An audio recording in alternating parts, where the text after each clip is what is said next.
Hello everyone, आज हम बात करेंगे कफ सिरप्स के बारे में। हमारी पहली कफ सिरप है मैग्ना कफ डीएक्स सिरप, जो अक्सर ड्राई कफ में यूज़ की जाती है।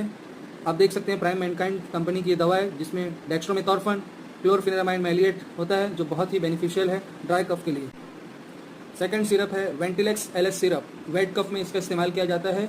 अरिस्टो कंपनी की ये दवा, इसमें कंटेंट की बात करें तो लीवोसल्ब्यूटामॉल, एम्ब्रोक्सोल एंड गुआफिनासिन, जो वेट कफ के लिए बहुत ही फायदेमंद है। ऐसे और दवाइयों के बारे में जानने के लिए मेरे चैनल को सब्सक्राइब करें, डॉक्टर हेल्थ प्रो।